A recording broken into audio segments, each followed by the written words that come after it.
Alarming information. In the early 20th century there was a pulp magazine called Weird Tales that specialized in yarns with fantastical scenarios. The diary has always viewed itself as a modern-day equivalent of that very mag, bringing you the best of the bizarre. As the world grows increasingly strange, it becomes more difficult for us to stand out from the crowd of crackpots and cranks scattered throughout the rest of your newspaper. This week, for instance, it was discovered that Gwyneth Paltrow was selling a certain candle with a most distinctive and, ahem, personal scent. How do we compete with that level of eccentricity? We can but try. Today's collection of classic tales provides a reminder of the diary at its bonkers best. For instance, a reader once asked, why do alarms go off rather than on? Beggar's belief. There was once a Glasgow beggar whose dedication to business overcame his common sense. He was taken into police custody on another matter, and as he was put through the admission process at Bellini, the officers noted a particularly obnoxious aroma emanating from the plaster cast on his leg. Questioned, the chap revealed that the stookie had been on for nearly a year and should have been removed some 10 months previously. Why didn't he go back to the hospital? It was a great help for the begging, he admitted. Was he not concerned about the hygiene aspect? Well, I did give it 2 coats of emulsion when it got dirty, he said.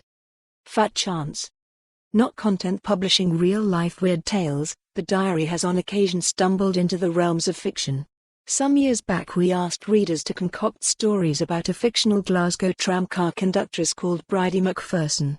One reader reported that Bridie was once taken to task for wearing an excess of makeup. The actual words, from a troublesome female passenger were, "You've enough Clairto in your face to make pancakes." To which Bridie replied, "Aye, missus. And you've enough fatto in yours to fry them in." Ginger nutty.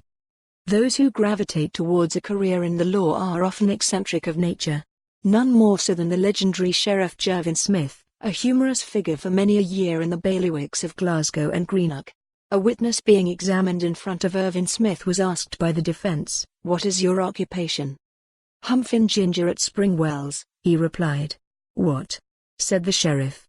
The lawyer explained, "My client is endeavoring to inform the court that he is employed in a menial capacity by a well-known firm situated on the outskirts of Blantyre, which is engaged in the manufacture of aerated waters."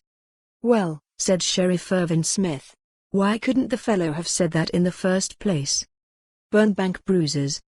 The late great world boxing champion Walter McGowan had an upbringing straight out of Weird Tales. Explaining H. For more on this story, visit the news article link.